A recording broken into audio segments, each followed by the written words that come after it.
안녕하세요. 사연에 빠지다의 DJ 민영입니다. 오늘도 두 가지 사연 준비되어 있어요. 끝까지 재미있게 들어주시고요. 구독과 좋아요 버튼도 꾹 눌러주세요. 그럼 오늘의 사연 함께 만나볼게요. 안녕하세요. 저는 어렸을 적에 사람 사는 냄새가 한껏 풍기는 동네에서 살았었어요. 저희 부모님은 제가 어렸을 때부터 장사일을 하셨습니다. 원래는 아버지가 직장을 다니셨는데 그곳이 망하는 바람에 어느 날 갑자기 실업자 신세가 되셨었고, 그때는 두 달치 월급도 못 받으신 상태였죠. 엄마는 작은 공장에서 일을 다니셨었고요. 그랬던 두 분이 아버지의 갑작스러운 실직 사태에 직면하여 머리를 맞대고 고심을 하시다 결단을 내리셨어요. 그건 바로 장사를 해보시는 것이었어요. 도전을 하시기로 정하셨던 것인데요. 두 분은 그 이전까지 단 한 번도 장사를 해보신 적이 없었으며 비슷한 일을 경험해보신 적도 없었습니다.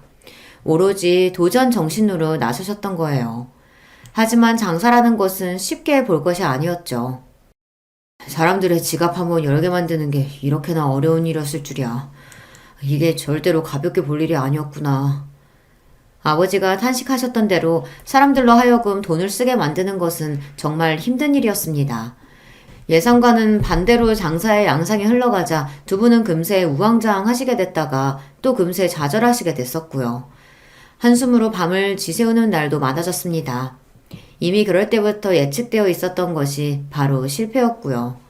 받아들이기에는 너무나도 쓰라리지만 그렇다고 해서 이게 사실인 것을 부정할 수도 없었던 것이 손도 못 써보고 처참하게 실패를 하고 말았다는 결과입니다.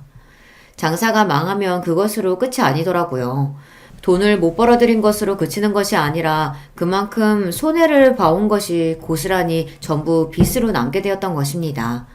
남겨진 빚 앞에서 부모님은 크게 절망하셨고 잠시나마 차라리 죽고 싶다는 생각도 하셨었다고 그러더라고요. 하지만 기나긴 인생에서 섣불리 끔찍한 선택을 내릴 수는 없었습니다. 절망에 가득 찼던 두 분의 눈에 들어왔던 존재가 있었으니 바로 저였고요. 두 분의 하나뿐인 자식이었습니다. 귀하고도 귀한 외동딸이었고요. 그래, 우리가 세영이를 생각해서라도 지금 이러면 안 되지. 어떻게든 살아봐야지. 어떻게든 극복해서 우리 딸 앞에서 부끄럽지 않은 부모가 되자. 여보, 나는 그렇게 다짐했어. 나도 마찬가지야. 다 때려치우고 싶기도 했지만 내 자식 새끼 보니까 차마 포기가 안 되더라. 세영 엄마, 우리 앞으로 더 열심히 해보자. 또 실패를 할 수도 있겠지만 그렇다고 해서 좌절하고 절망하고 포기하지만은 말자. 자식을 위해서 악착같이 버텨보는 거야. 부모님은 다시 일어서기로 하셨습니다. 여기서 멈출 수는 없다는 일념으로 일어나 움직이셨고요. 또다시 장사를 시작하실 참이었어요. 그때 양가 어른들의 반대에 부딪히기도 했다고 하는데요.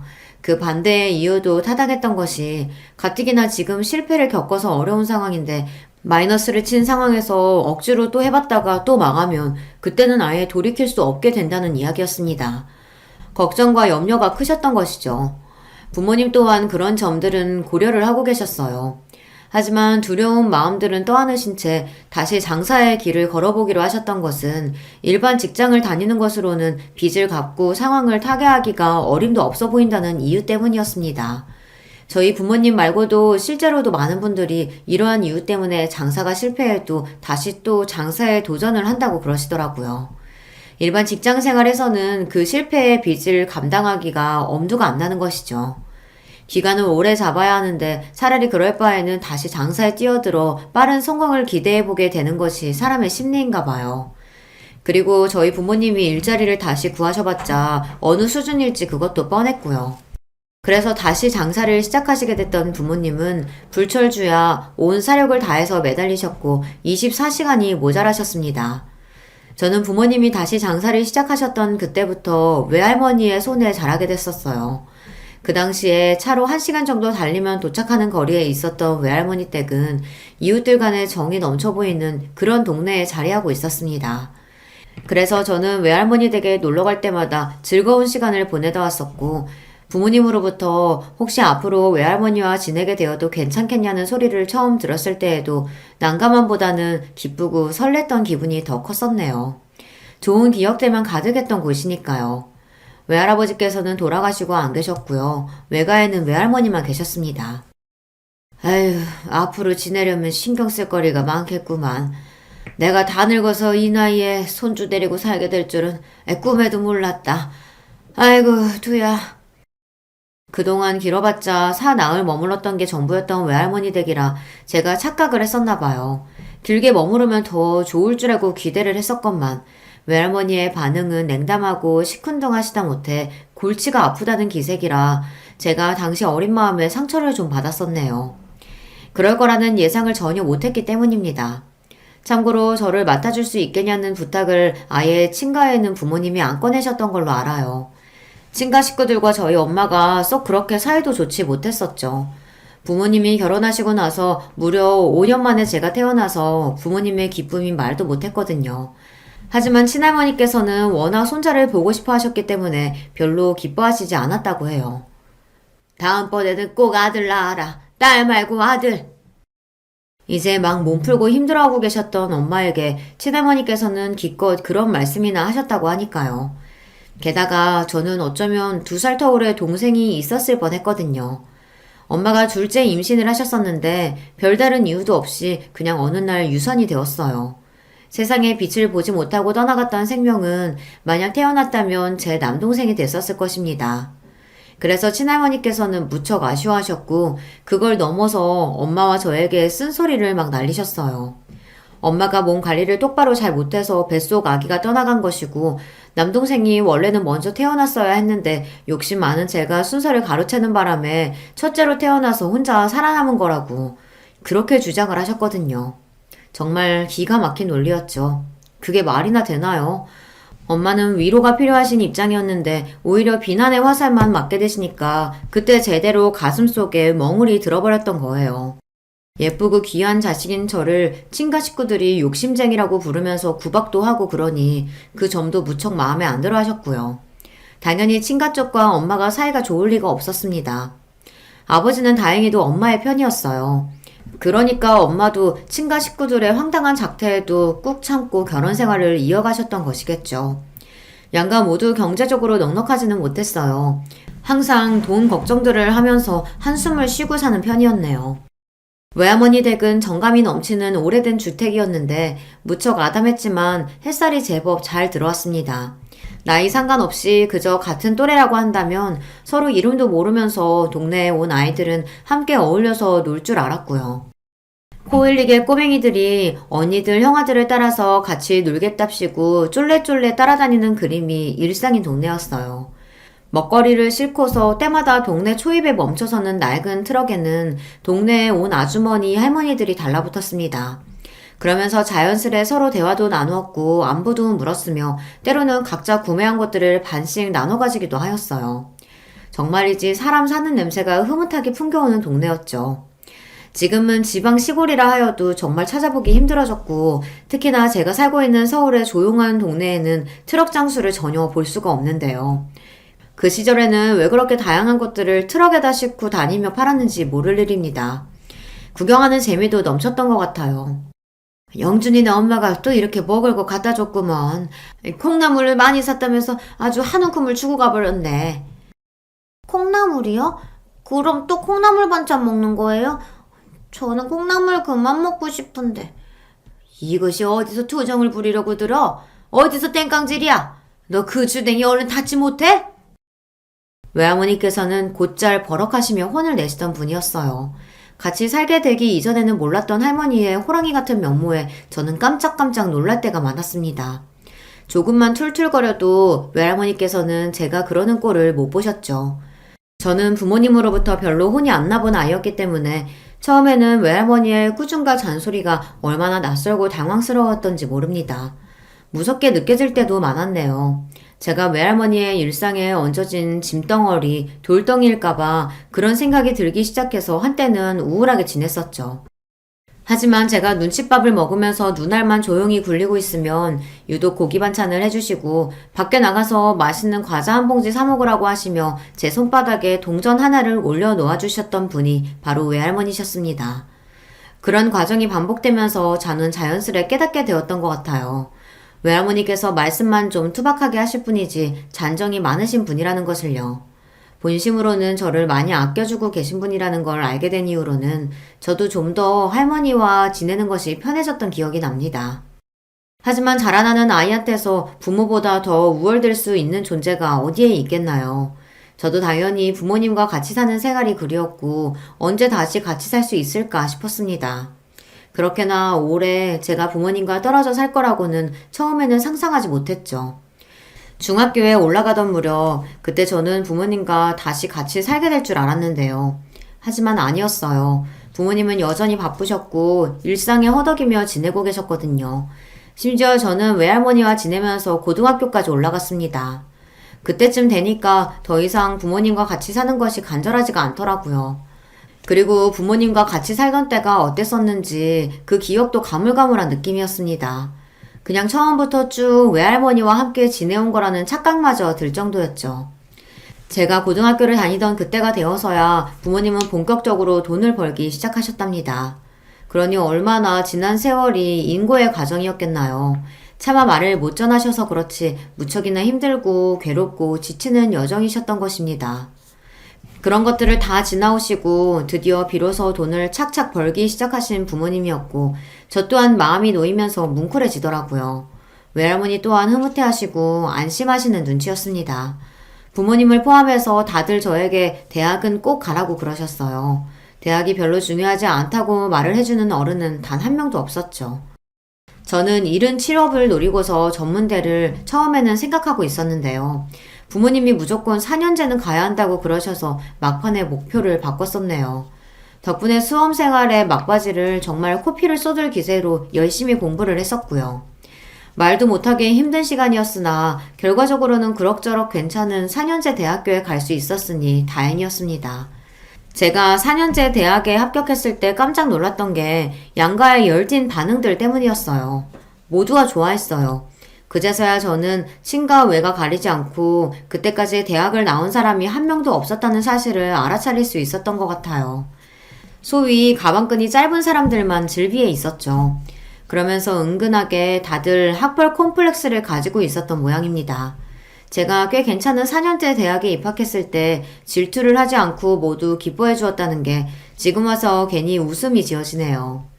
학비가 저렴한 축에 속하는 대학교였으나 액수를 확인했던 저의 눈이 찢어질 듯 불을 떠졌습니다.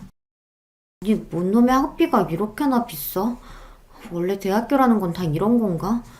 정말 이 돈 내고 학교를 다녀야 한다는 거야? 그것도 매 학기마다 돈을 내면서? 말도 안 돼.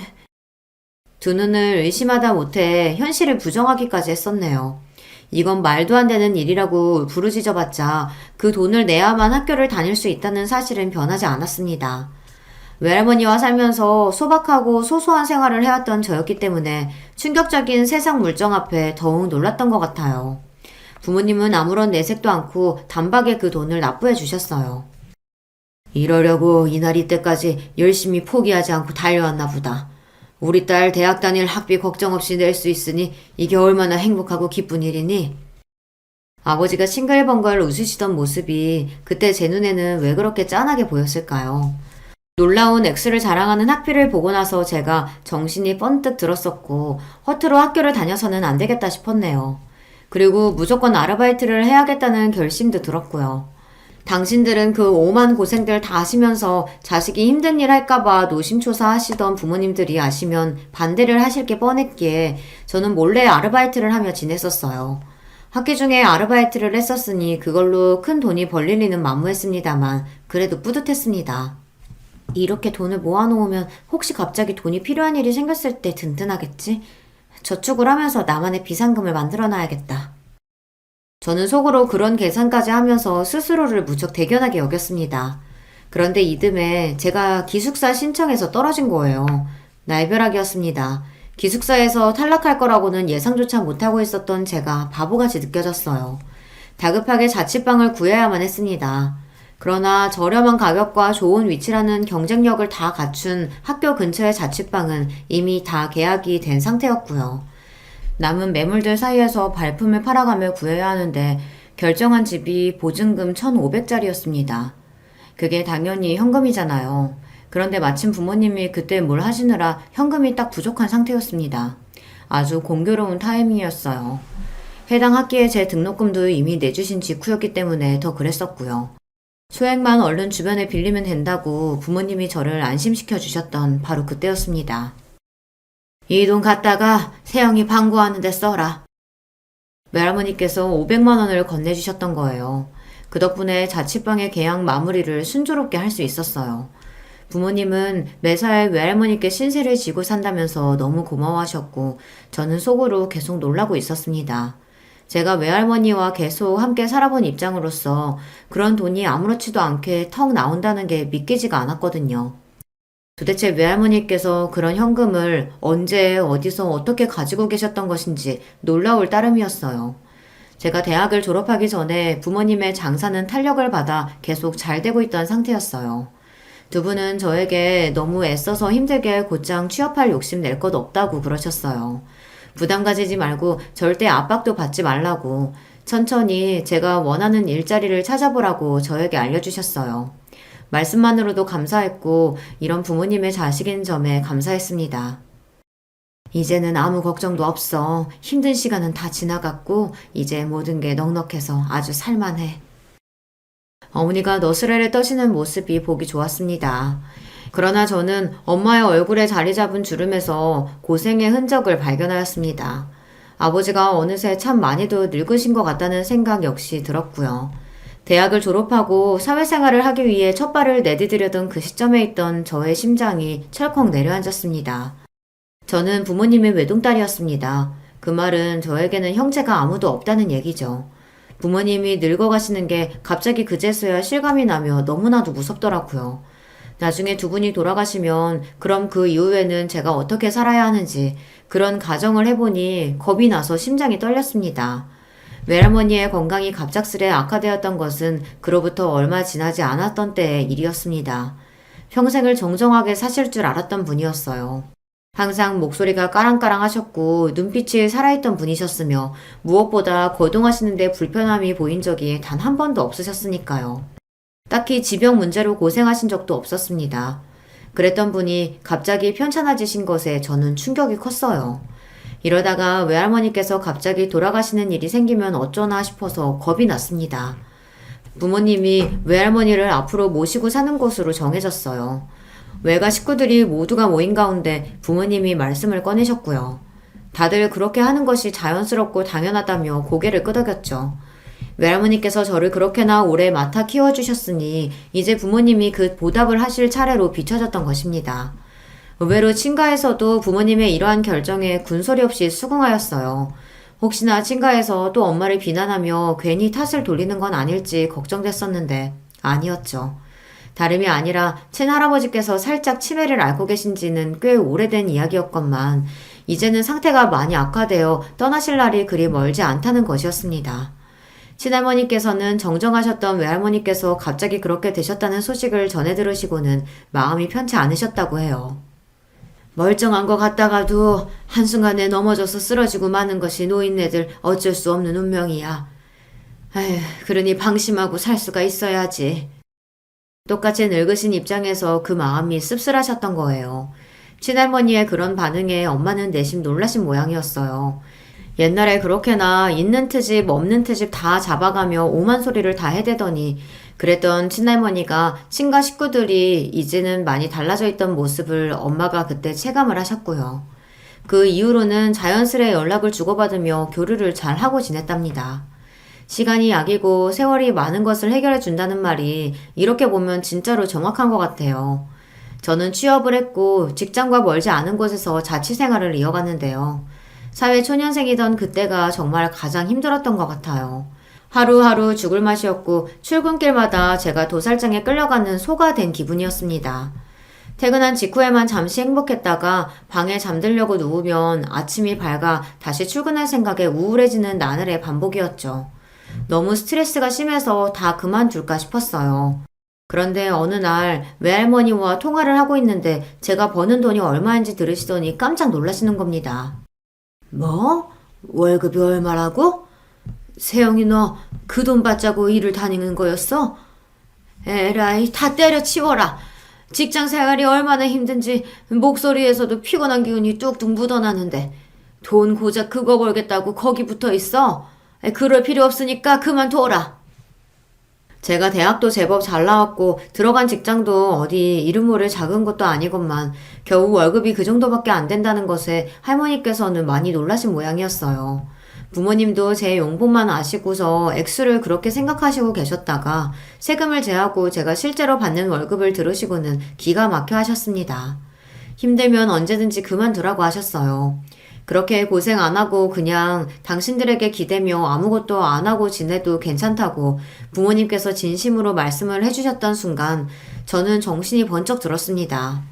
눈이 오나 비가 오나 부모님은 장사를 하기 위해 매일같이 일을 하셨었죠. 생업이었으니까요. 무조건 해야만 했었으니까요. 그 어떤 것도 핑곗거리로 작용하지 않았습니다. 그런 고생을 수도 없이 하시며 살아오신 부모님이었는데 자식인 제가 너무 나약하게 굴었습니다. 저만 없었어도 부모님이 그렇게까지 무리를 하며 살지는 않으셨을 것 같더라고요. 자식인 저를 위해 그토록 애를 쓰셨던 거죠. 바보같이 약해 빠져있던 저는 그제서야 정신을 차리고서 마음을 강하게 먹었습니다. 사실 일이 힘들면 어떻게든 버텨보지만 인간관계가 힘들면 버티는 것이 한계가 있는 거잖아요. 저도 그랬어요. 직장 내에서 상사 때문에 그토록 괴롭고 스트레스를 받았던 것인데 이제는 강한 정신력으로 제가 스스로를 무장시켰습니다. 상사가 그 어떤 헛소리를 짓거려도 오늘도 걔가 짖는구나 하는 자세를 가지고 대수롭지 않게 여겼네요. 아등바등 발버둥 치는 것을 그만뒀더니 제 태도 자체가 초연해지더라고요. 그러다 보니 저를 다들 어리고 만만한 여사원으로 여겼었다가 슬슬 저를 향해서 말을 함부로 못하기 시작하더라고요. 자신감을 찾은 저는 퇴근하고 집에 가자마자 온 기력을 잃고서 퍼질러져 있었던 일과도 청산했습니다. 퇴근하고 나서 1시간씩 자격증 공부를 했어요. 주말에는 일부러 약속을 하나씩 잡고서 사람을 만나며 인맥 관리에도 신경을 썼고요. 세상 돌아가는 것도 구경하고 공부하였습니다. 그런 과정들이 모여서 저는 이직을 하게 됐는데요. 당연히 전에 다니던 곳보다 수준이 더 좋은 곳이었고 급여 수준은 훨씬 더 상향이 됐습니다. 제가 이직을 하고 나서야 그걸 부모님께 알려드렸는데요. 기뻐하시는 것보다도 제가 혼자서 여태 준비를 다 했다가 그런 성과를 냈다는 것 자체에 많이 놀라시더라고요. 외할머니께서는 엄청 좋아하셨습니다. 건강이 허락하지 못해서 덩실덩실 일어나 춤을 추지 못한 게 아쉽다고 말씀하셨고요. 저는 가슴 한구석이 시큰해졌어요. 외할머니께서 더 많이 나이를 잡수시기 전에 이왕이면 제가 결혼을 하는 모습까지 빨리 보여드리면 좋겠다는 생각이 들었습니다. 그런 생각을 했던 덕분일까요? 저는 이직을 하고 나서 반년째 인연을 만났어요. 좋은 직장을 다니고 있었기에 고학력자인 남자를 소개받을 수 있었던 것 같아요. 바로 제 남편 이야기랍니다. 남편은 대학원까지 나온 사람이에요. 남편이 말하기를 대학원을 나온 것 때문에 주변에서 집에 돈 많냐 하는 시선을 많이 받아봤다고 하더라고요. 사실 나는 어렸을 적에는 그런 눈초리를 받아봤었거든. 집에 돈이 많냐는 궁금증이 담긴 시선들 말이야. 그게 사실이기도 하고, 근데 사실이 아니기도 하고. 그래서 나는 그럴 때마다 아무 대답도 안 하고 그냥 가만히 있어 왔지. 남편과 연애를 이어가던 저는 어느덧 결혼이라는 관문을 앞두게 되었었고 시댁의 이모저모는 그때 본격적으로 들어서 알게 됐었죠. 저는 처음에 남편이 도대체 무슨 소리를 하는 건가 싶었는데 다 듣고 나니까 이해가 되더라고요. 시댁 집안의 돈 자체는 많은 편이었으나 시아버지께서 지독한 구두쇠라는 것이었습니다. 원래도 구두쇠 기질이 강하셨는데 옛날에 사기를 당하신 이후로 더 그렇게 되셨다고 해요. 그 사기에서 큰 돈을 잃으셨던 건 아니었고 따지고 보면 소액이었다고 하는데 아무튼 그 일이 계기가 되어 돈에 관해서는 더욱 경계심을 가지게 되셨던 것이에요. 돌아가신 시어머니께서도 역시나 생전에 똑같이 구두쇠셨다고 합니다. 남편이 고등학생 때 병으로 쓰러지셨고 이미 늦었던 터라 회복까지 못하시고 몇 달을 자리에서 누워 고생하시다 세상을 뜨셨다고 합니다. 그런데 우리 어머니가 나한테 남기셨던 유언이 뭐였는지 알아? 글쎄, 예상되는 게 없는데. 뭐라고 하셨어? 몸 건강히 항시 관리하면서 신경 쓰고서 살고, 그리고 공부 열심히 하라고 하셨어. 꼭 공부 죽도록 열심히 해서 좋은 대학에 장학금 받고 들어가라고 하셨지. 돈 안 쓰고서 좋은 대학에 내가 들어간다면 하늘에서 그거 지켜보고 기뻐하실 거라고 하셨어. 뭐? 그럼 설마 그 유언 듣고서 정말로 명문대 학생이 됐던 거야? 그렇다고 할 수 있지. 어머니가 돌아가시면서 그런 말씀을 남기셨는데 내가 그럼 어떡하겠어. 나는 당시 고3이었단 말이야. 내가 할 일은 죽도록 공부하는 것 뿐이었지. 이미 돌아가신 분께는 실례되는 말이지만 좀 독특하신 분이었던 것 같아.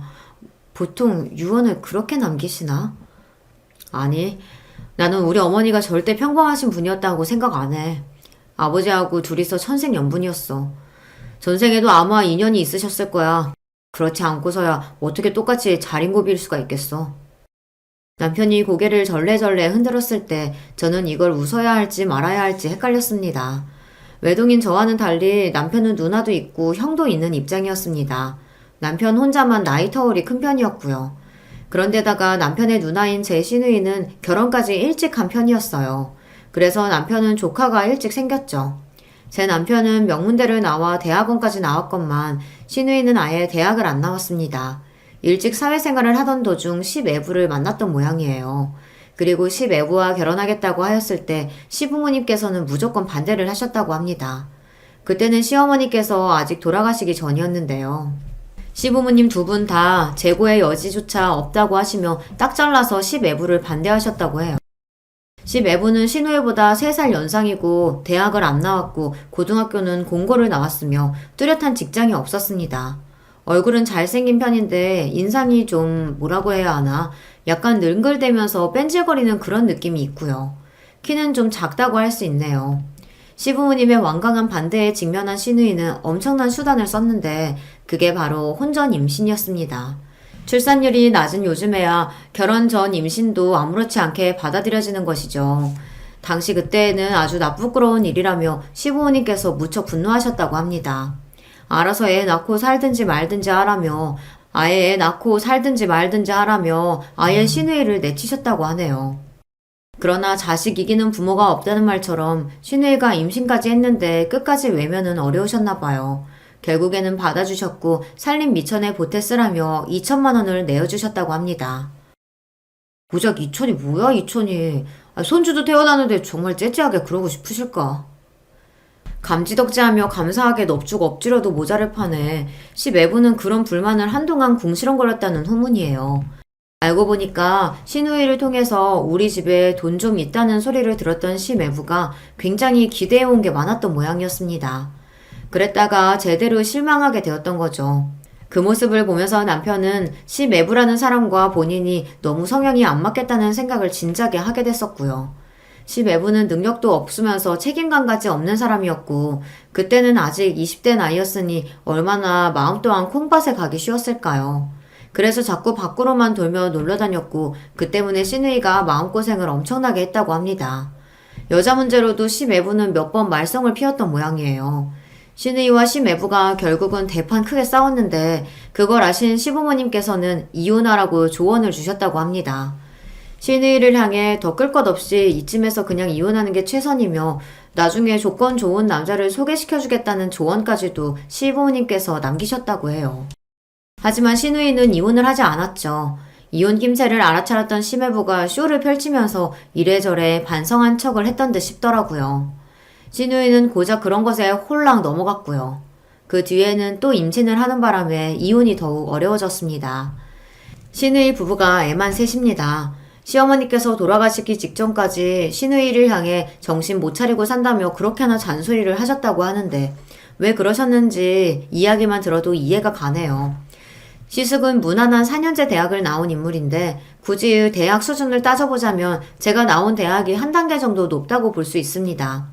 그리고 시숙의 부인이 되는 제 손윗동서가 시애부의 아는 사람의 여동생이라고 하네요. 그렇게 연결이 되어 있었던 거예요.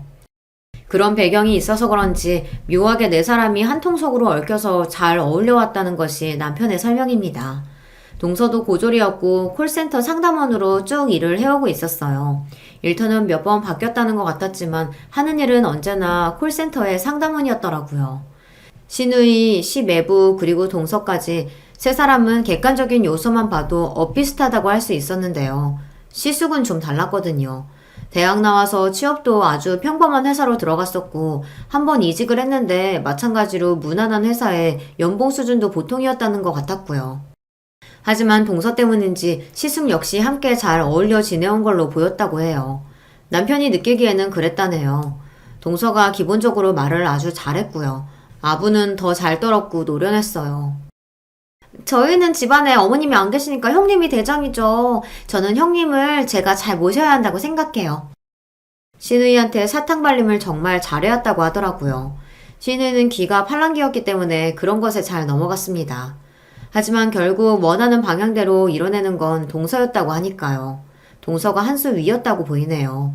남편은 자기 누나 부부와 형 부부와 원체 안 친했습니다. 딱히 만날 일도 없었고 성격도 워낙 달랐고요. 그리고 남편이 혼자서 독보적으로 대학원까지 나오고 직장까지 폼나는 곳이었으니까요. 알게 모르게 시샘을 받아왔어요. 그런데다가 저 같은 멀쩡한 대학 나와서 직장 좋은 곳 다니고 친정이 장사를 오래 해놔서 집에 돈도 좀 있는 것 같고 이런 여자가 남편하고 결혼을 하였으니 그 네 사람과는 더욱더 거리감이 느껴지게 되었습니다. 하지만 남편은 이 부분을 전혀 아쉬워하지 않았어요. 그건 저 역시 마찬가지였고요. 이야기를 들어온 게 있어서 그렇기도 했지만 제가 직접 만나봤을 때 시누이 쪽도 시숙 쪽도 왠지 잘 안 맞을 것 같다는 느낌이 있더라고요. 입만 열었다 하면 불평불만이 가득하고 돈 이야기나 잔뜩 해대고 저한테 서스럼 없이 집에 돈이 얼마 있냐느니 연봉을 얼마 받냐느니 이런 질문을 막 해댔거든요. 저희 부부가 대출을 껴서 작은 집을 장만하여 신혼생활을 시작했었는데요. 어떤 조건으로 대출을 받아서 매달 얼마나 지출하고 있는지를 대놓고 막 물어보더라고요. 근데 저는 그런 거 선뜻 공유하고 다 까놓고 사는 게 별로였거든요. 저는 시누이네 시숙네가 경제적으로 뭘 어쩌고 사는지 속속들이 궁금해하지도 않았고요. 그런데 자꾸만 저한테 돈 이야기를 노골적으로 해대면서 말을 함부로 하니까 저는 불편해졌습니다.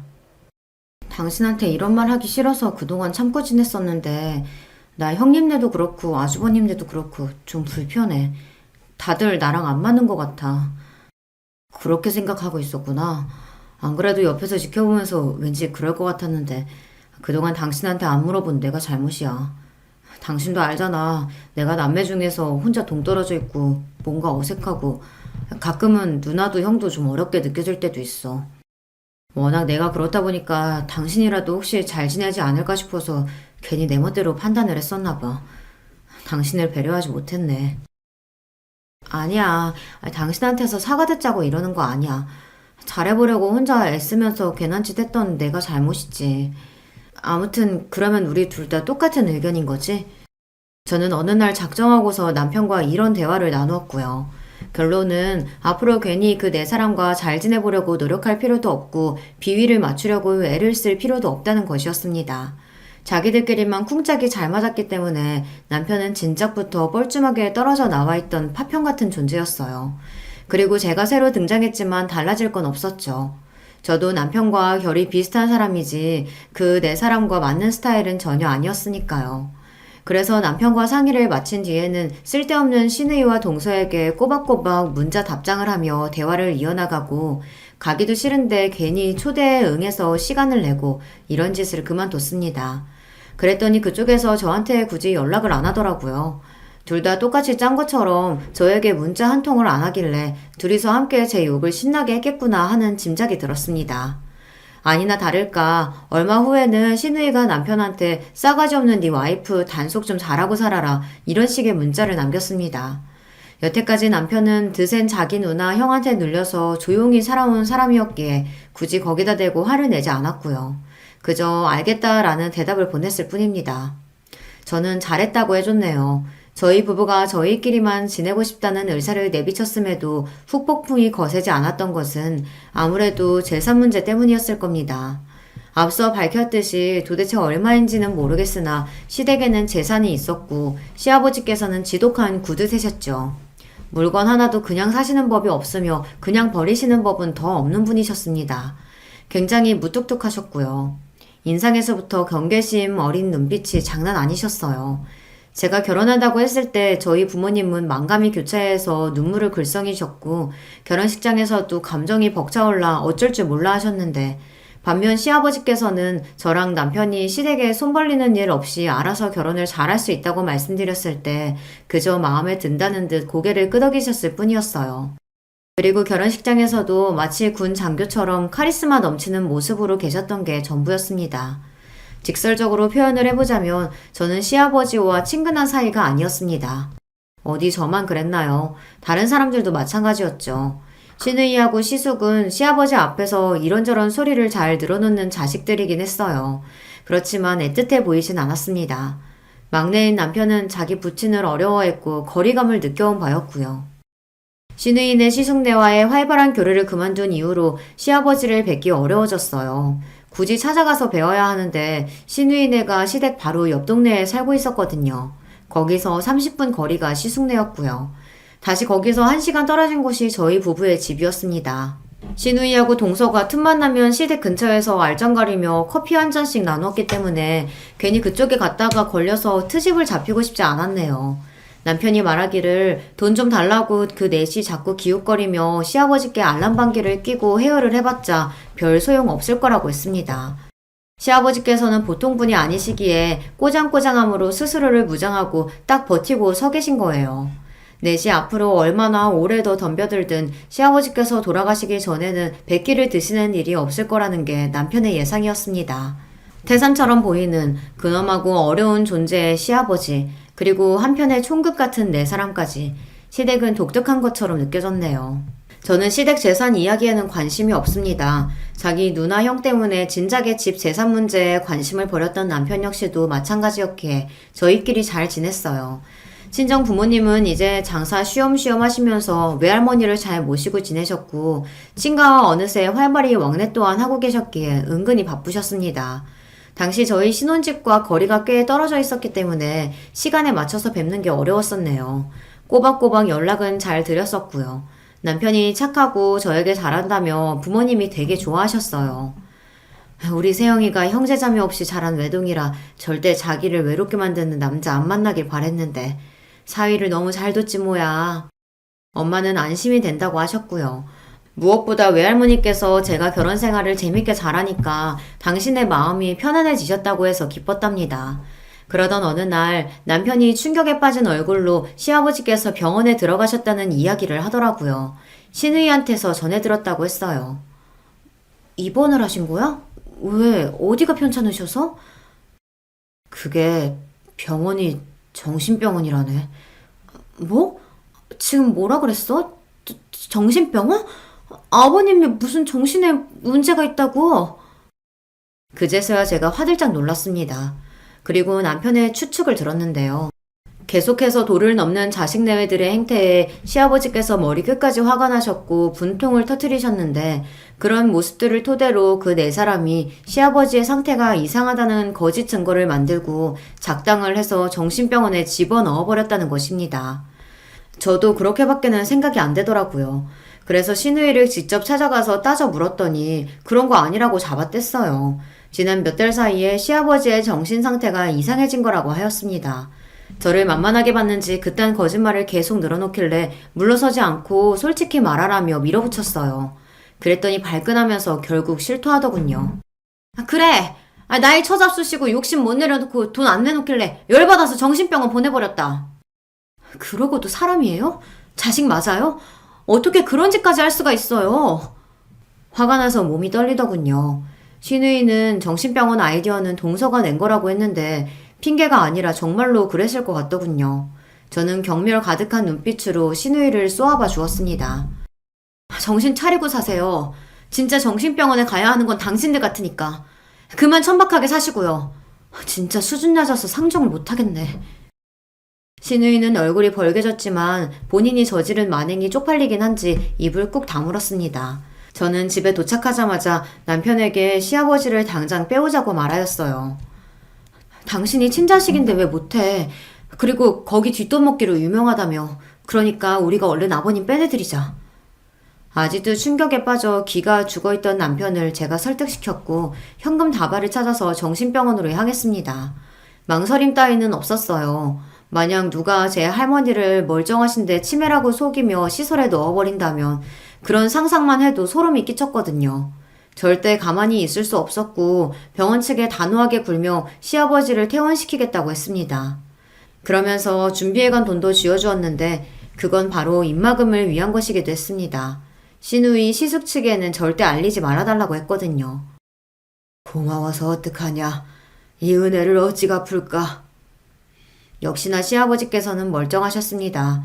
그 모습에 너무 슬퍼지더군요. 사람이라면 응당 이렇게 해야죠, 아버님. 아버님, 앞으로 저희가 모실게요. 그동안 저희가 너무 부족했어요. 죄송해요. 제가 의연하게 말씀드렸고 옆에서 남편은 눈물을 닦느라 여념이 없었네요. 시아버지께서는 저에게 주고 싶으신 게 있다며 당신의 집 서랍장에 뭔가를 가져와야 한다고 그러셨습니다.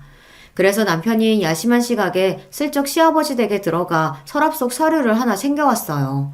정말 별거 아닌 어떤 주소지에 관련된 서류였습니다. 시아버지께서는 볼펜으로 서류에 뭔가를 적으신 뒤 말씀하셨죠. 너희 둘이서 거기 가봐라. 이왕이면 당장 바로 다녀오면 더 좋고. 허투루 그런 말씀을 하실 분은 아닌 것 같았고 남편 역시 살면서 시아버지로부터 이런 소리는 처음 들어본다고 하면서 즉시 움직여보는 게 좋겠다고 했습니다. 도착한 곳은 시골 깡촌의 오래된 주택이었죠. 녹슨 대문을 두드리자 안에서 어떤 시아버지 또래의 아저씨가 나오셨는데요. 제가 들고 있는 서류를 보시고 놀라시더니 시아버지와 통화를 시켜줄 수 있냐고 하셨습니다. 그래서 그렇게 해드렸고 이런저런 대화를 나누시더니 통화를 끝냈을 땐 아저씨의 얼굴에 미소가 걸려 있었습니다. 나는 여기 관리인입니다. 챙겨가실 게 있는 쪽을 안내해 드릴게요. 실내를 가로질러야만 작은 뒷마당으로 나갈 수가 있더군요. 뒷마당에 자리한 작은 창고를 아저씨가 자물쇠로 문을 열자 그 안에 잡동사니가 쌓여 있었습니다. 시골에서 흔히 볼 수 있는 것 같은 물건들 뿐이었는데 그것들을 치워보니 웬 견고한 상자가 있더군요. 저희 부부가 그것을 찾아내자 아저씨는 자리를 뜨셨습니다. 그 상자에 잠금 장치를 발견하고서 쥐고 있던 서류를 다시 쳐다보니까 시아버지께서 휘갈겨 쓰신 숫자가 눈에 들어오더군요. 그게 비밀번호였던 거예요. 떨리는 심정으로 잠금 장치를 풀어봤죠. 세상에, 이게 다 뭐야? 설마 금이야?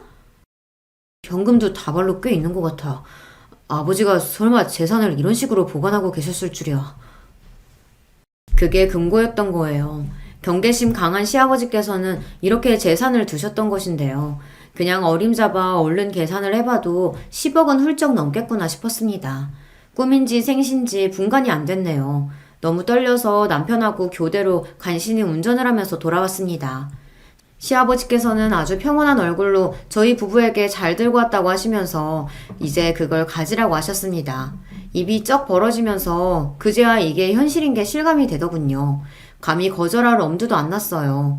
남편은 제 덕분이라고 하면서 그 돈을 일단 제 몫의 재산으로 두어야 한다고 했습니다. 일련의 상황을 알게 된 친정집에서는 난리가 났고요. 뭐 그런 폐륜 자식들이 있냐며 시누이네와 시숙네를 엄청 욕하셨습니다. 너희는 둘 다 일하느라 바쁘기도 하잖아. 그러니까 사돈께서 당분간만이라도 여기로 와서 지내셨으면 좋겠구나. 엄마는 그런 제안을 주시기도 했어요. 시아버지께서 저희 부모님 댁에 계시는 동안 외할머니께서는 친할머니 댁으로 가서 지내시면 된다고 그러더라고요. 아니, 언제 그렇게 양가의 사이가 돈독해졌다는 것인지 얼떨떨했는데 더 놀라운 건 시아버지께서 그 제안을 받아들이셨다는 것이고 그로 인해 엄청난 변화가 일어났다는 점입니다. 저희 부모님이 장사를 오래 하셨잖아요. 넉살이 좋으셨거든요. 시아버지를 편하게 만드셨던 것이죠.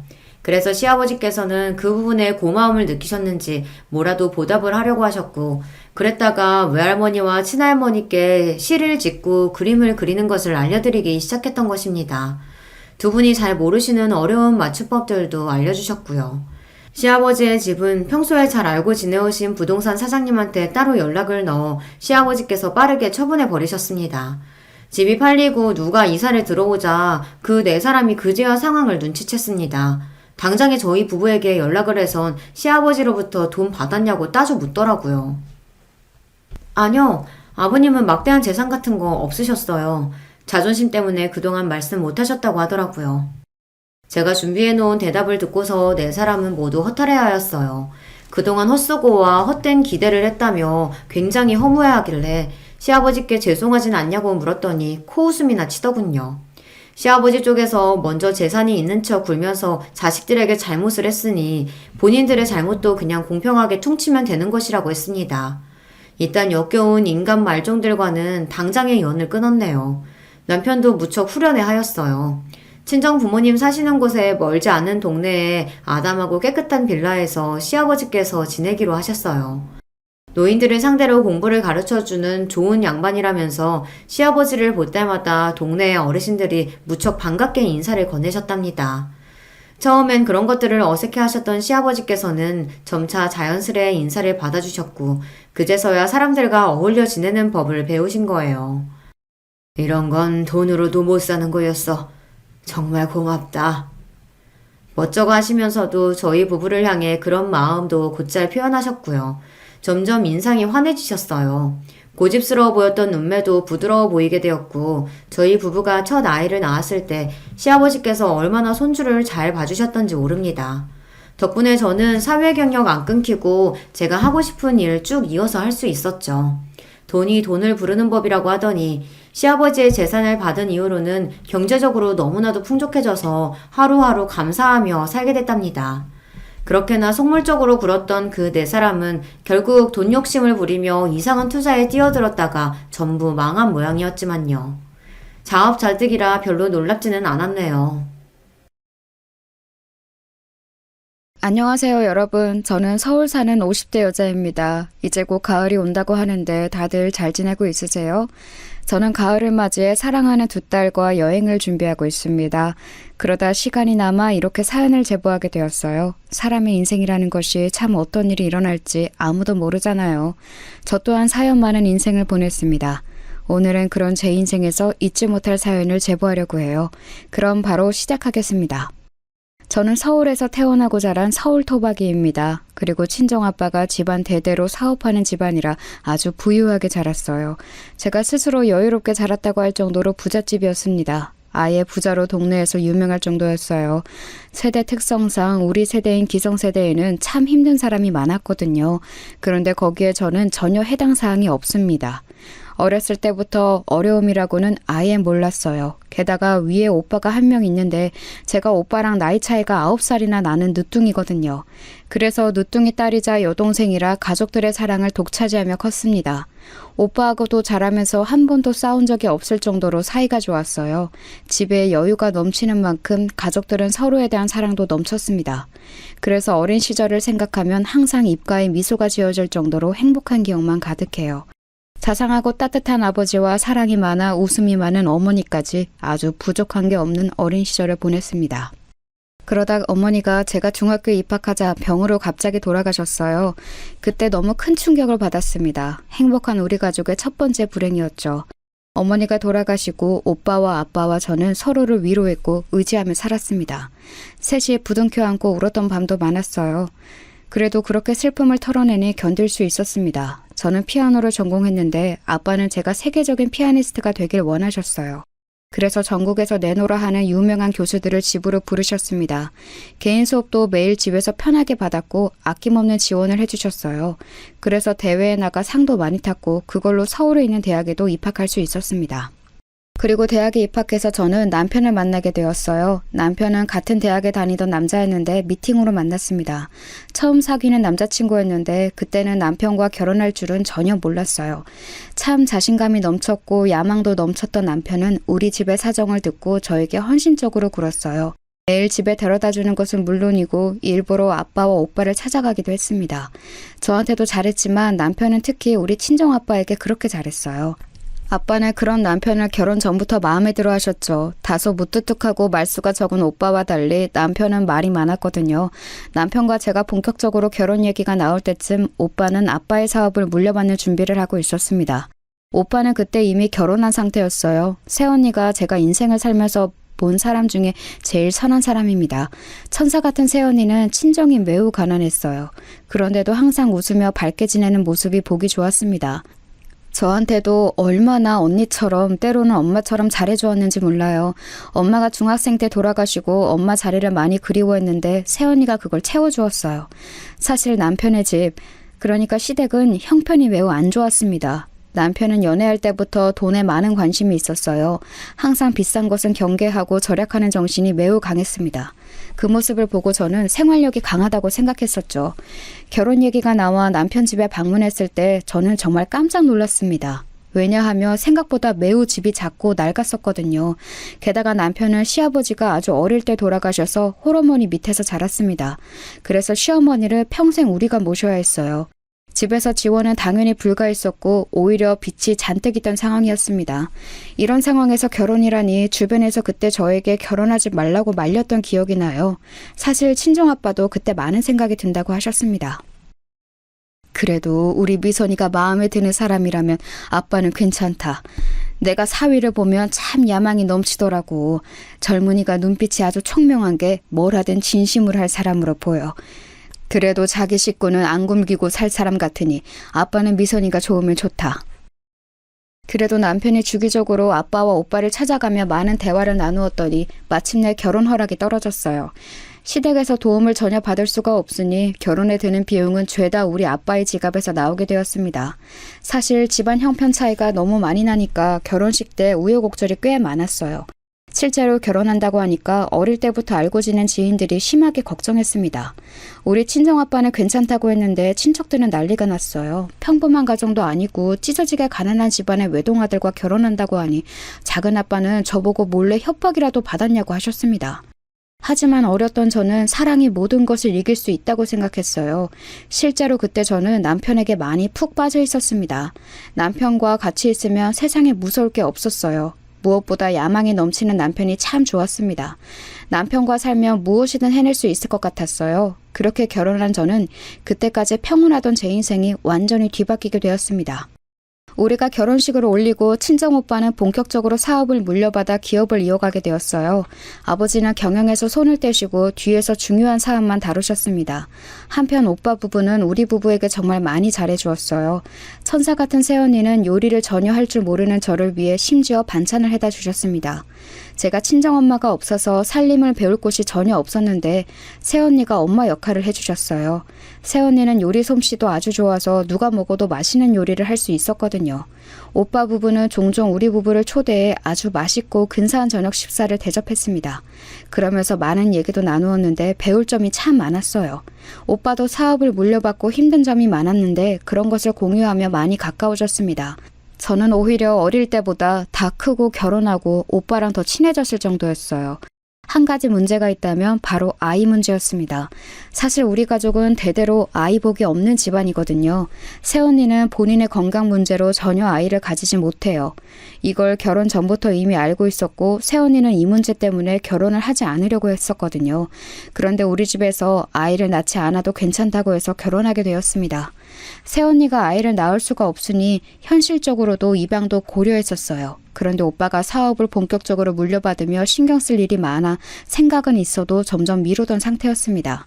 그 상태에서 제가 임신하게 되었어요. 게다가 저는 쌍둥이를 임신해서 2배의 경사였어요. 문제가 있었다면 입덧이 아주 심했고 몸이 생각보다 더 무거웠다는 점이랍니다. 아가씨, 이거 내가 임신한 사람한테 좋다고 해서 구한 재료로 만든 음식이에요. 그리고 기력이 너무 없어 보여서 갈비찜하고 전복도 구워서 왔어요. 많이 먹고 힘내서 아기 건강하게 출산해요. 알겠죠? 언니, 이게 다 뭐예요? 완전히 임금님 수라상 아니에요? 와, 항상 언니가 저 많이 챙겨주는 건 알고 있는데 이렇게 공주님처럼 대해주니까 몸둘 바를 모르겠어요. 저도 언니한테 갚을 날이 오겠죠? 아휴, 아가씨가 건강하게 아기 낳아서 행복하게 살면 그게 갚은 거예요. 남편이 요즘 워낙 바빠서 남는 시간이 많거든요. 아가씨가 맛있게 먹어주니까 저는 오히려 너무 좋아요. 앞으로도 음식 많이 만들어줄 테니 필요하면 언제든지 말해요. 새언니는 바쁜 우리 남편을 대신해서 같이 산부인과도 몇 번이나 가주었는지 몰라요. 마치 친정엄마처럼 하나부터 열까지 저를 챙겨주기 바빴습니다. 오죽하면 제가 임신했던 동안 제일 의지했던 사람은 남편도 아닌 새언니였어요. 그렇게 저는 새언니의 도움을 받으며 쌍둥이를 아주 건강하게 출산하게 되었습니다. 일한선 딸 쌍둥이였는데 딸들을 보고 우리 친정아빠가 얼마나 좋아하셨는지 몰라요. 자식이 귀한 집이라 쌍둥이를 낳으니 너무 행복하다고 하셨죠. 딸들이 태어나고 오빠 부부는 자녀가 없으니 우리 자식들을 당신들 자식처럼 여겼어요. 선물도 백화점에서 제일 좋은 것들로 사주고 저와 남편에게 맛있는 것도 많이 사주셨습니다. 저 역시 남편과의 관계는 이때는 아주 좋았어요. 남편은 제가 출산하자 책임감이 많이 생겼다고 했습니다. 그러면서 회사 일에 몰두하기 시작했어요. 아무것도 몰랐던 저는 진짜 남편이 우리 가족을 책임지려고 저렇게 열심히 사는 줄 알았죠. 남편은 대기업에 다녔는데 승진해야 월급이 늘어난다고 회사 일에 진심으로 임했어요. 그래서 저는 혼자 외롭게 집에서 쌍둥이 딸들을 키우기 시작했습니다. 물론 친정아빠가 적극적으로 육아를 지원해 주어 돈으로 부족하지는 않았어요. 그런데 남편이 워낙 바쁘니까 집에 늦게 오고 그래서 서운한 마음이 들었습니다. 그래도 절대 티를 내지 않으려고 했어요. 그러다 한 가지 사건이 발생하게 되었습니다. 남편이 어느 날 퇴근하더니 저에게 할 말이 있다고 하더라고요. 그러면서 제가 식탁에 앉으니 약간 상규된 얼굴로 말했습니다. 미선아, 나 오랫동안 진지하게 생각했던 건데 회사를 그만두고 사업을 시작하려고 해. 아주 오래 고민하고 내린 결정이니까 나를 지지해 주었으면 좋겠어. 내가 미선이 너와 우리 딸들을 평생 행복하게 해줄게.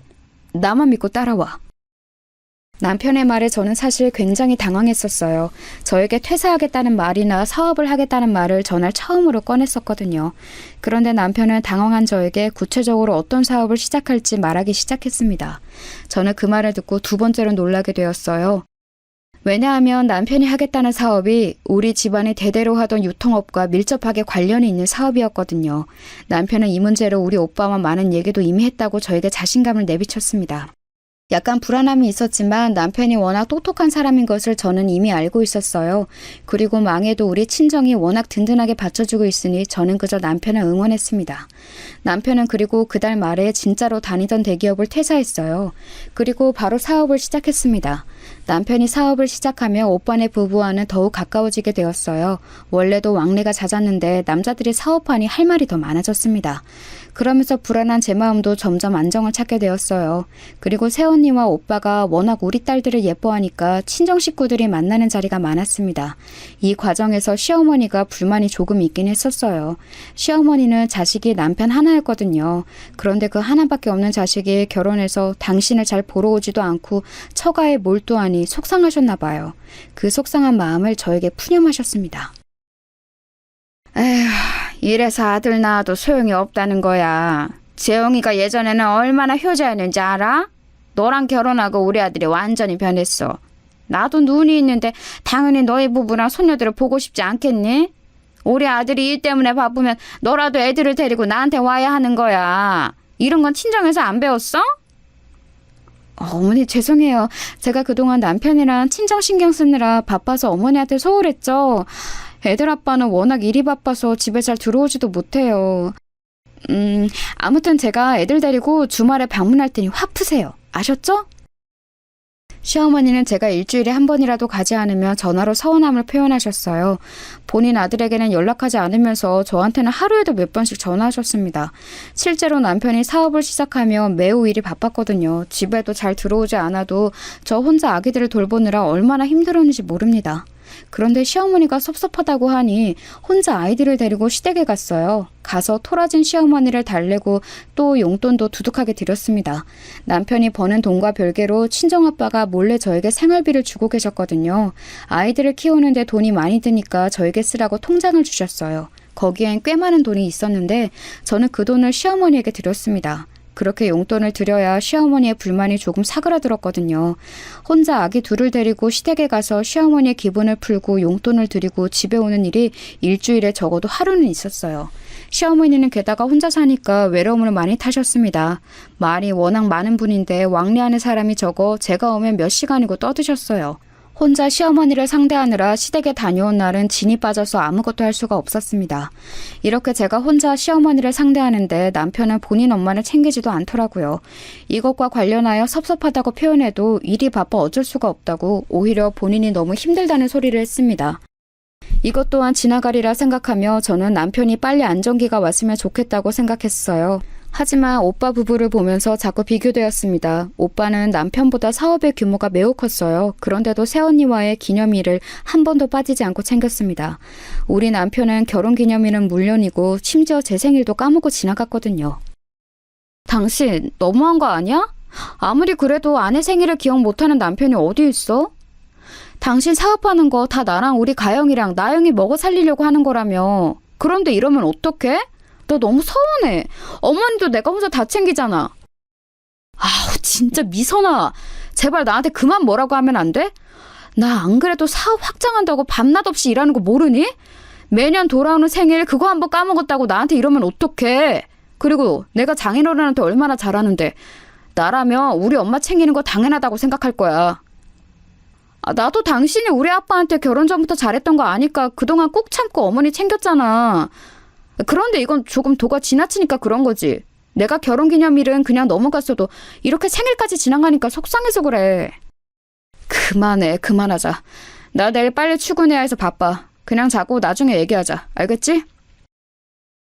남편에게 서운함을 토로해도 들은 척도 하지 않았어요. 점점 서운함이 늘어나고 있었죠. 그런데 그 서러움을 원래는 새언니에게 토로했는데 그때는 그러지를 못했습니다. 왜냐하면 새언니의 표정이 눈에 띄게 어두워지기 시작했거든요. 언니에게 무슨 일이 있냐고 물어도 언니는 그저 씁쓸하게 웃었어요. 오빠에게 물어도 오빠는 그저 한숨을 내쉴 뿐이었습니다. 오빠 부부에게 혹시 무슨 일이 생긴 것 같아 친정아빠에게 도움을 요청했어요. 그런데 친정아빠는 오히려 저보다 오빠 부부에 관해 모르고 있었습니다. 의아함을 유지한 채 혼자 시어머니를 열심히 챙기고 사니 어느덧 우리 딸들의 나이가 5살이 되었습니다. 그동안 남편은 사업이 생각보다 많이 커졌어요. 남편과의 사이가 신혼 때처럼 좋지는 않았어도 저도 남편을 이해하려고 노력하니 괜찮아진 상태였습니다. 그러다 아이들을 키우느라 오빠 부부와 자연스럽게 멀어져서 오랜만에 오빠네 집에 간 날 저는 아주 깜짝 놀랐어요. 원래는 저를 새언니가 자주 챙겨주어 일주일에도 몇 번이나 오빠 집에 갔었거든요.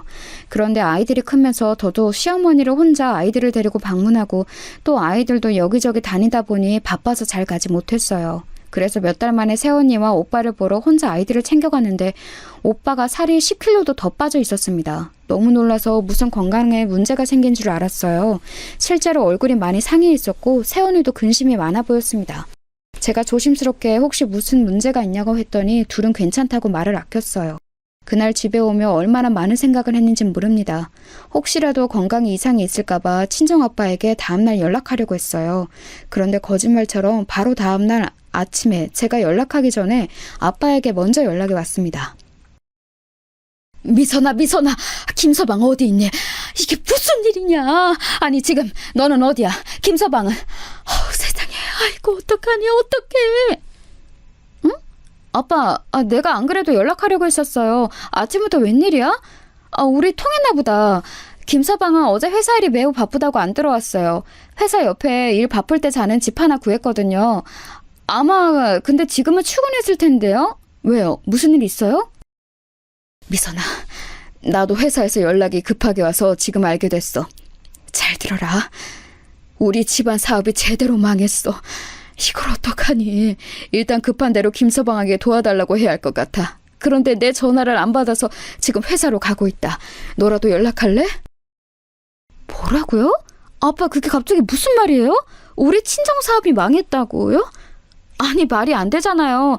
이게 하루아침에 그럴 수가 있는 거예요? 아니면 다 알고 있었는데 저만 모르고 있던 사실이에요? 일단 저도 남편에게 연락해 볼게요. 아빠의 전화에 저는 너무 놀랐습니다. 피가 식는 기분이라는 게 이런 기분이구나 알게 되었어요. 손이 너무 떨려서 남편에게 전화를 거는 것도 힘들었습니다. 겨우 정신을 붙들고 남편에게 전화했는데 통화 중이더라고요. 오빠와 새언니에게 연락해도 연결이 되지 않았습니다. 너무 놀라서 혼자 찬물을 마시며 겨우 진정하려고 했어요. 그런데 여전히 몸이 사시나무처럼 떨려서 진정할 수가 없었습니다. 당장 남편에게 가고 싶었는데 아이들이 유치원에서 오면 봐줄 사람이 없었어요. 혹시나 해서 시어머니에게 연락했는데 어머니는 오히려 그게 무슨 소리냐고 묻더라고요. 당신 아들에게 무슨 일이 생겼냐고 흥분하길래 달래느라 고생했어요. 그 상태로 저는 가족들의 연락을 겨우 기다리고 있었습니다. 어렸을 때부터 우리 집에 서류를 처리하던 김비서님이 있었어요. 그 김비서님은 아빠가 자리에서 물러나며 은퇴하셨는데 그분에게 연락이 왔습니다. 오랜만에 김비서님의 목소리를 들으니 눈물이 나오더라고요. 겨우 진정하고 들어봤더니 친정 사업이 망했고 돌이킬 수 없다고 말씀하셨습니다. 어디서부터 손을 대야 할지 본인도 모르겠다고 한숨을 쉬더라고요. 아이들을 급하게 유치원에서 빼서 저는 급한 대로 시어머니에게 딸들을 맡기고 오빠 회사로 갔습니다. 그때까지 우리 남편은 저에게 연락이 오지 않았어요. 아무리 연락해도 받지를 않더라고요.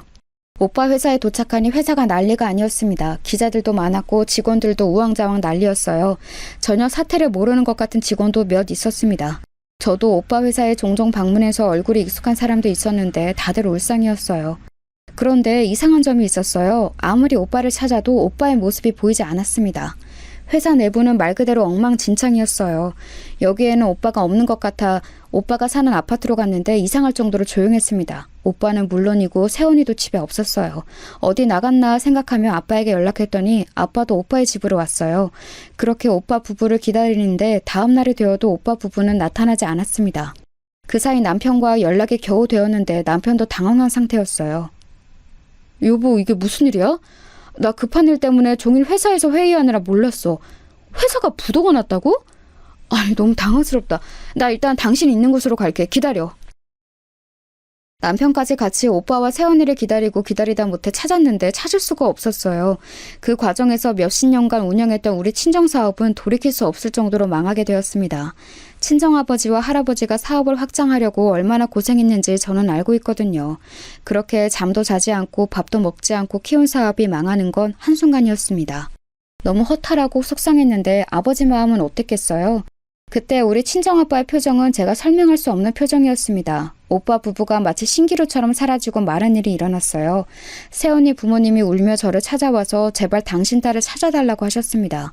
그런데 저도 아무리 오빠네 부부를 찾고 싶어도 찾을 수가 없었어요. 오히려 제가 제일 오빠 부부를 보고 싶었을 거예요. 그런데 경찰도 이렇게 행방이 묘연할 수가 없다고 조심스럽게 죽었을 가능성이 있다는 말도 했습니다. 당연히 저는 그런 말이 달갑지 않았어요. 그래서 절대 죽었을 리는 없다고 했죠. 아이들을 시어머니에게 강제로 맡기고 열심히 전국 팔도를 뒤지기 시작했어요. 하지만 정말 털끝 하나 보이지 않았습니다. 집안 대대로 내려오던 사업이 망하고 아들 부부가 아예 사라지자 아빠는 충격이 매우 크셨어요. 그래서 아버지는 충격에 말을 할 수가 없게 되었습니다. 본인이 말할 의지가 없으셨어요. 병원에 가도 말을 한마디도 꺼내지 않으셨죠. 의사는 마음의 문이 너무 굳게 닫혀서 이건 의지의 문제라고 하더라고요. 심지어 아버지는 사업이 망했는데 친척들까지 모른 척하자 충격에 쓰러져서 병원에 몇 달을 누워 계셨어요. 아버지가 쓰러지고 저도 너무 삶이 힘들었습니다. 입에 아무것도 들어가지 않아 먹지를 않으니 살이 매우 많이 빠졌어요. 이렇게 힘든데 너무 아이러니하게 남편의 사업은 점점 커졌습니다. 남편 보고 도와달라고 하고 싶었지만 이미 망할 대로 망한 우리 친정회사는 그냥 그대로 부도가 났어요. 심적으로 힘드니까 남편에게 의지하고 싶은 것은 당연하잖아요. 그런데 남편은 커진 회사를 더 크게 확장할 생각뿐이었습니다. 그래서 아예 집에 들어오지 않는 날도 아주 많았어요. 시어머니는 제가 오빠 부부를 찾고 친정아빠를 돌보느라 아이들을 맡기니 노골적으로 저에게 욕하기 시작했어요. 그래서 아이들도 혼자 돌보게 되었습니다. 시어머니는 본인 아들은 문제가 없으니 더 당당해지셨어요. 우리 친정에 별 볼이 없으니 그때부터 저를 대놓고 구박하기 시작했습니다. 친정아빠가 쓰러져서 병원에 있으니 아빠에게 받던 생활비는 당연히 없었어요. 그래서 남편에게 돈을 달라고 해야 하는 날이 많았습니다. 남편은 그렇게 본인 회사가 커져도 생활비를 아주 적게 줬거든요. 친정아빠는 기적적으로 눈을 뜨고 집에서 혼자 살기 시작했습니다. 아빠가 그동안 모은 돈으로 병원비를 해결하니 아빠는 당장 생활이 힘드셨어요. 몸이 아픈 상태라 어디 가서 일할 수도 없으셨죠. 저도 급한 대로 친척들에게 연락해서 돈을 요청했는데 어쩜 그렇게 매몰차게 거절하던지 상처를 아주 많이 받았습니다. 시어머니에게 혹시나 해서 돈 얘기를 꺼냈더니 무슨 반응이 나왔는지 아세요? 자기를 물주로 한다고 본인 아들이 너무 안쓰럽고 불쌍하다고 울기 시작하셨어요. 저에게 나가라고 소금을 뿌리고 등을 떠밀기까지 하셨습니다. 그렇게 우리 아빠 돈으로 용돈을 줄 때는 수금하듯 가져갔으면서 어이가 없었습니다. 그래서 저는 남편에게 계속 생활비를 요청하게 되었어요. 그런데 여기서 문제가 생겼습니다. 제가 우리 집 생활비를 타면서 그 돈으로 아빠에게 생필품을 사주었거든요. 우리 집 음식 재료를 사면서 아빠에게 가져다 주기도 했었어요.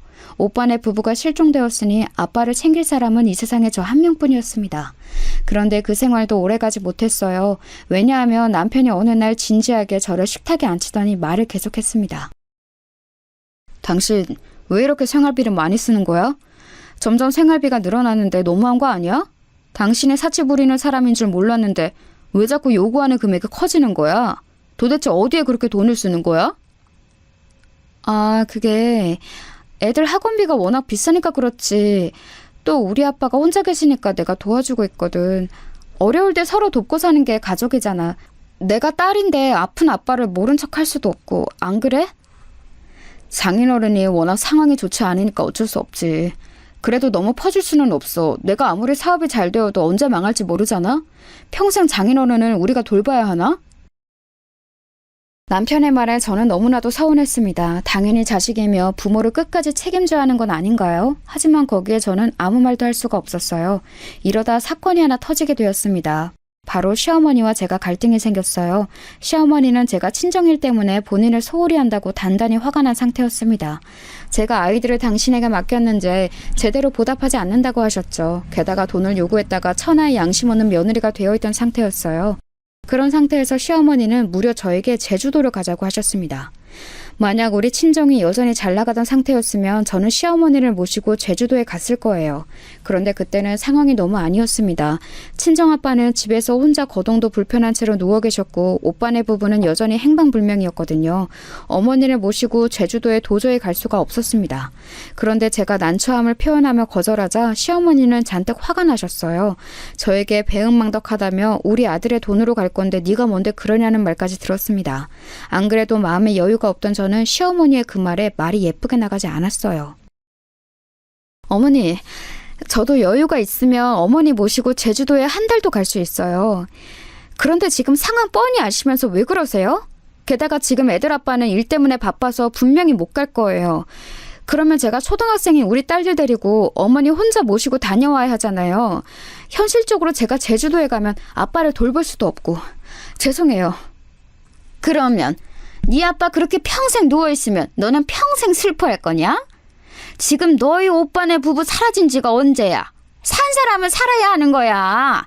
막말로 지금 그렇게 소식 없는 거 보면 어디 가서 죽은 거 아니야? 뭐라고요? 어머니, 아무리 그래도 어떻게 그런 말씀을 저에게 하실 수가 있으세요? 우리 오빠랑 새언니가 죽었다뇨. 어머님이 저한테 잘해주시면 제가 먼저 여행 가자고 했을 거예요.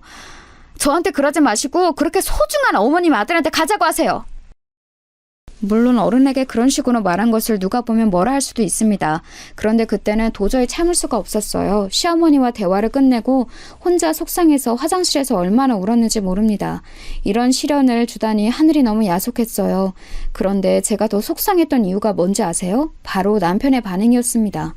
시어머니가 저랑 그 대화를 끝내고 남편에게 도대체 뭐라고 했는지 남편은 잔뜩 흥분한 상태였어요. 내 돈으로 편하게 먹고 사는 주제에 우리 엄마한테 왜 그러는 거야? 네가 그러고도 며느리야? 나는 네 아빠 편하게 간호하라고 생활비도 주는데 너는 우리 엄마 데리고 제주도를 못 가? 가는 게 있으면 오는 게 있어야 할 거 아니야. 그거는 초등학생 우리 딸들도 알겠다. 남편의 말을 듣고 저는 충격을 받았습니다. 시어머니가 어떻게 말을 했어도 남편이 저에게 저러면 안 되는 거 아닌가요, 여러분? 저는 그래서 홧김에 진실을 말하게 되었어요. 친정아빠가 쓰러지기 전에 우리 아빠가 준 돈으로 어머님 용돈도 여러 번 드렸다고 했죠. 그랬더니 남편은 그럼 차라리 서로 주고받지 말자며 아빠에게 이론 한 푼도 주지 않겠다고 했습니다. 시어머니를 챙기지 않아도 되니까 대신 우리 아빠도 자기가 안 챙기겠다고 했어요. 저는 그 말을 듣고 현실적으로 막막해지기 시작했습니다. 결국 제가 먼저 시어머니에게 연락해서 죄송하다고 빌게 되었어요. 그런데도 시어머니는 잔뜩 화가 나서 제 사과를 받지 않았습니다. 남편과 냉전도 오래가서 진짜로 친정아빠를 도울 방법이 없었어요. 막막함에 눈물로 호소해도 남편은 듣지를 않았습니다. 아예 현금도 주지 않았고 신용카드 하나만 주었어요. 그런데 그걸로 마트에서 장을 보면 영수증을 확인하며 정말 우리 가족이 먹을 양인지 확인했습니다. 뭐를 사기만 하면 전화가 왔어요. 아빠를 돕고 싶어도 돈을 쓸 수가 없었습니다. 현실적으로 저는 당연히 이혼을 생각했는데 이혼하고 사는 삶은 더 막막해 보였어요. 저는 우리 딸들이 목숨보다 소중하거든요. 이혼하면 양육권은 제가 가져올 수 있을지 문제였고 또 새로운 시작을 하더라도 공간이 없었습니다. 아빠의 집은 겨우 아빠가 누울 자리 하나만 있었거든요. 아직 너무 어린 딸들을 키우려면 남편과의 결혼 생활이 정답이었습니다. 남편은 최악의 남편이었어도 아이들한테는 잘했거든요. 카드로 아이들 학원비를 결제하는 것은 뭐라 하지 않았었죠. 결국 저는 남편 몰래 아르바이트를 시작하게 되었습니다. 마트에 가서 파트타임으로 일하면서 받은 돈을 죄다 아빠에게 쏟아부었어요. 제 정성이 통했는지 아빠는 시간이 흐르며 몸을 일으키거나 손을 움직일 수는 있게 되어 다행이었죠. 조금씩 걸을 수도 있었는데 여전히 말은 하지 않았어요. 충격이 워낙 컸으니 어쩔 수가 없었습니다. 그때까지 오빠네 부부는 소식이 없었어요. 흥신소에 연락해서 알아봤는데 금액이 생각보다 너무 비싸더라고요. 아빠를 돕는 비용도 부족해서 흥신소는 생각도 할 수가 없었습니다. 그렇게 몰래 일하면서 아빠를 도우며 사는 것도 몇 년이 흐르게 되었어요. 남편과의 관계는 아주 최악이었습니다. 남편은 딱 아빠의 역할만 가정에서 하고 남편의 역할은 하지 않았어요. 아예 집에 들어오지 않는 날도 많았습니다. 사실 저는 그때 남편이 바람을 피우고 있다는 것도 알았어요. 왜냐하면 남편은 본인의 외도를 숨길 생각도 하지 않았습니다. 대놓고 여자 향수를 묻히고 들어오거나 립스틱에 묻은 셔츠를 저에게 주며 세탁하라고 하기도 했어요. 저도 이제 남편에게 기대가 전혀 없어서 뭐라 하고 싶은 마음도 들지 않았습니다. 심지어 같은 방에 있어도 상간녀와 통화까지 하더라고요. 그때는 저도 기가 차서 남편을 쳐다보았더니 뭐라고 했는지 아세요? 걱정하지 마. 내가 그래도 우리 애들한테는 진심이잖아. 내가 좋은 남편은 아니어도 좋은 아빠는 자신 있어. 좋은 사위는 될 생각이 없나 봐. 그렇게 결혼 전에는 우리 아빠한테 먼저 찾아가고 그러더니 너무하네. 당신 우리 아빠 쓰러지고 한 번도 안 찾아간 거 알아? 인간 대 인간으로 사람이 그러면 안 되는 거 아니야? 남편은 제가 서러움에 복받쳐 아빠 얘기를 꺼내자 귀찮다는 듯이 손짓을 하기 시작했어요. 그런 모습에 너무 상처를 많이 받았습니다. 이렇게 저는 지옥 같은 세월을 보냈어요. 그렇게 아이들만 보고 살기 시작했습니다. 간간히 오빠 부부를 찾으려고 애를 써도 제가 현실적으로 할 수 있는 것은 없었어요. 오빠네가 살던 집은 그대로였는데 시간이 날 때마다 가서 괜히 청소하기도 했습니다. 혼자 오빠네 집에 앉아있으면 예전 생각이 참 많이 났어요. 그러면서 친오빠도 친오빠지만 엄마처럼 저를 챙겨주던 새언니가 그렇게 그리웠습니다. 아빠는 저지경이 되고 남편과의 사이는 최악이고 마음 둘 곳이 전혀 없었어요. 그리고 제가 원래 피아노를 전공했는데 결혼하면서 피아노를 그만두었거든요. 이거는 아직도 후회되는 일이랍니다. 원래는 피아노를 더 배우려고 유학도 준비하고 있었어요. 그런데 남편이 결혼하자고 해서 유학을 포기하고 결혼을 서둘렀던 거랍니다. 같이 피아노를 전공했던 제 친구들은 교수로 일하거나 적어도 학원 원장을 하며 너무 잘 살고 있었어요.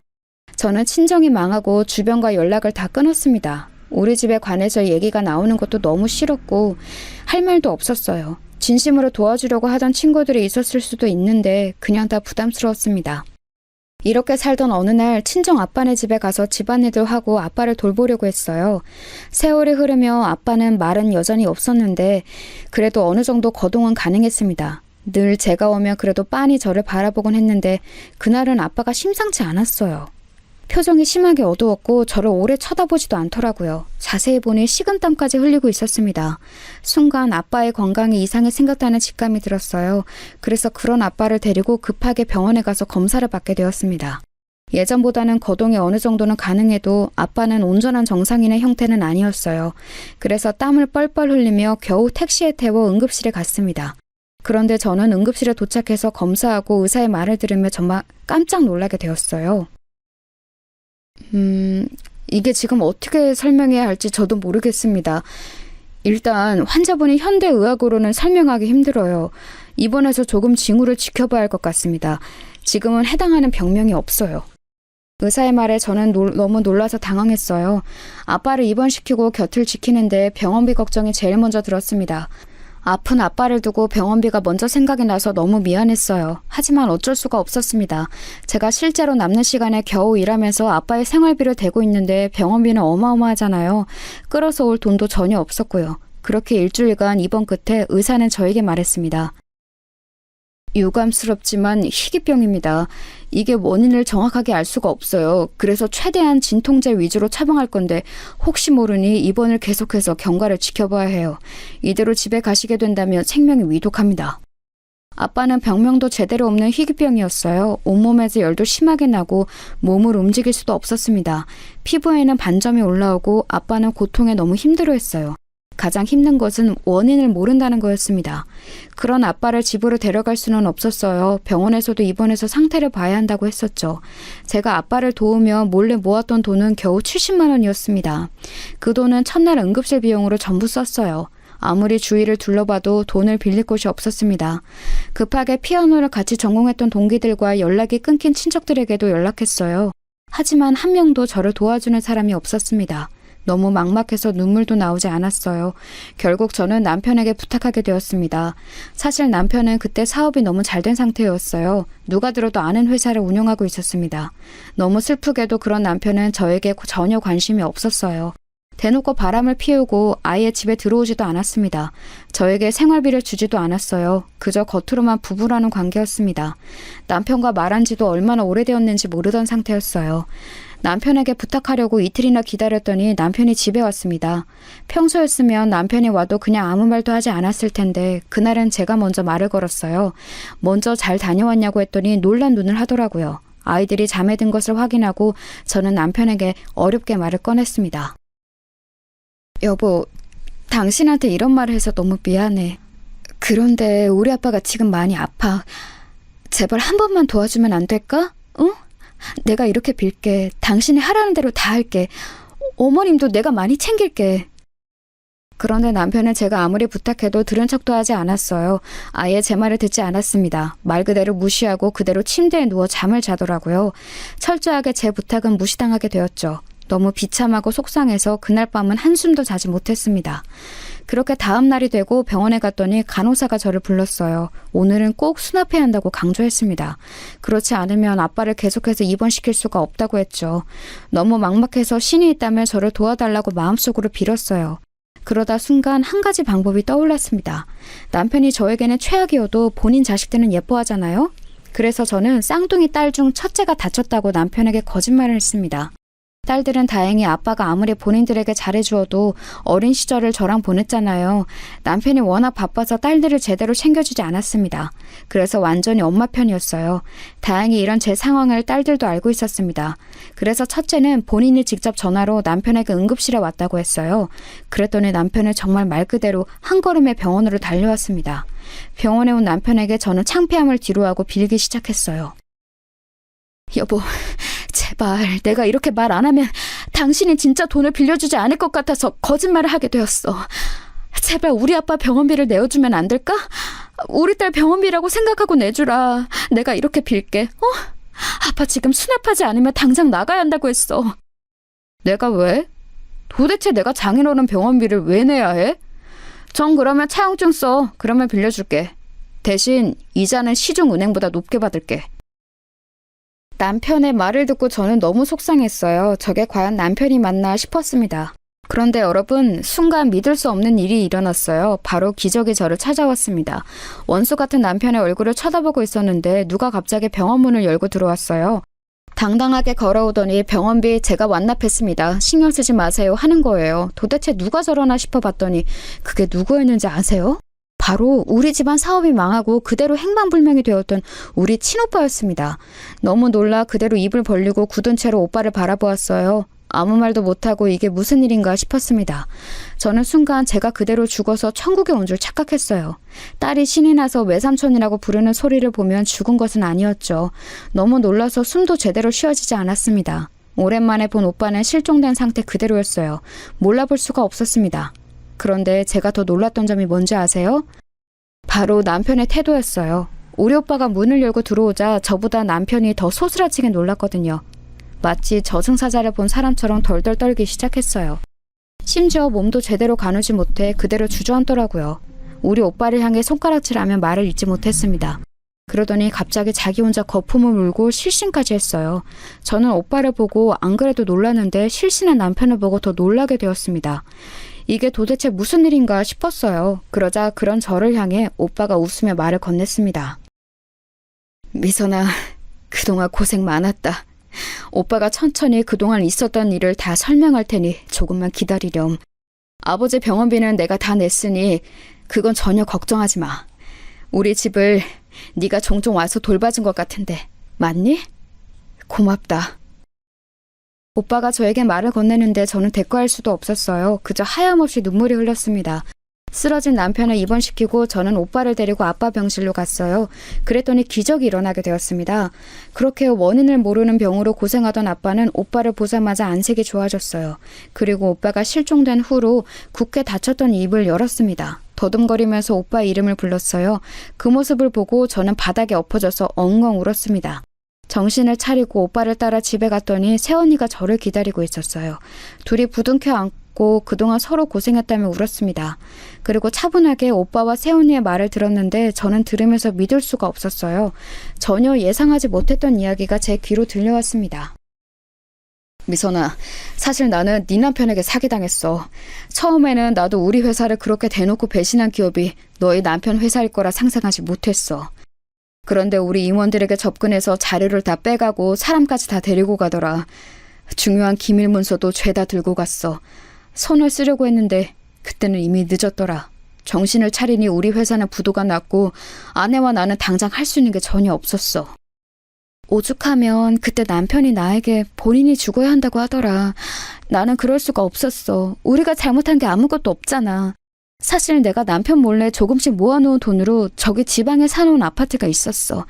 그래서 아무도 모르게 남편을 데리고 거기로 갔어. 가서 쥐죽은 듯이 며칠 동안 있었단다. 알고 봤더니 우리 남편이 바로 제 친정을 망하게 했던 범인이었어요.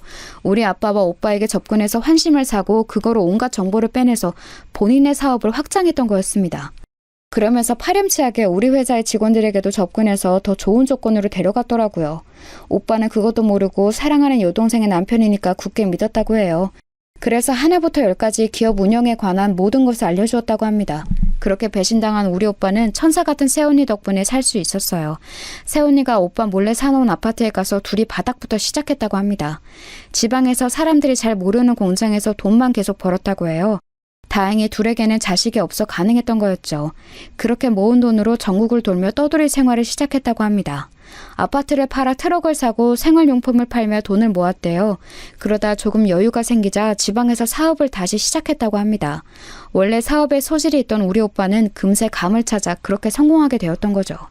저는 오빠와 새언니가 그동안 고생했던 얘기를 들으니 너무 가슴이 아팠어요. 그런데 오빠 부부는 오히려 제 얘기를 듣고 눈물을 보였습니다. 결론은 우리 남편이 범인이었어요. 오빠는 생각보다 훨씬 큰 회사를 운영하고 있었습니다. 당장 이혼부터 하라고 하며 변호사를 무려 4명이나 선임해 주었어요. 그래서 저는 딸들의 양육권도 빼앗기지 않고 그대로 이혼할 수 있었습니다. 그리고 남편의 회사는 철저하게 망했어요. 우리 친정에 망했던 것처럼 그대로 부도가 났거든요. 오빠는 남편이 우리 친정기업에 했던 것과 그대로 복수했어요. 직원들에게 다가가서 정보를 빼앗고 아무도 돕지 못하게 미리 선수를 쳤죠. 제가 죄송해요. 하라는 대로 다 할게요. 제발 살려주세요. 저는 이 회사가 아니면 살 수가 없어요. 제발 용서하세요. 네? 평생 갚으면서 살게요.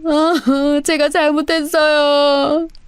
됐어. 나는 너랑 다시는 엮이고 싶지 않아. 이 사기꾼아. 그대로 깜빵이나 가라. 면회는 당연히 가지 않을 거야. 너는 양심이 있으면 우리 가족 앞에 나타나지 마. 남편은 예전에 했던 일로 교도소까지 가게 되었습니다. 알고 봤더니 오빠가 철저하게 다 준비해서 저를 만나러 왔던 거였어요. 그리고 그 뒤로 우리 아빠의 건강은 놀랍도록 호전되었어요. 밥도 잘 먹고 운동도 열심히 하니까 금세 희귀병도 완치가 되었습니다. 병의 원인은 바로 마음고생이었어요. 그렇게 아끼던 장남이 사라졌으니 얼마나 당신께서 마음이 아프셨겠어요. 오빠를 보고 아빠는 살고 싶다는 마음이 강하게 들었다고 해요. 그래서 지금은 종종 병원에 가기는 해도 예전처럼 누워만 있지는 않아요. 얼마나 다행인지 모릅니다. 여러분, 여기까지가 제가 준비한 사연입니다. 재미있게 들으셨나요? 저는 이제 남은 인생을 아빠를 모시며 2딸과 행복하게 살려고 해요. 제 얘기 들어주셔서 감사합니다.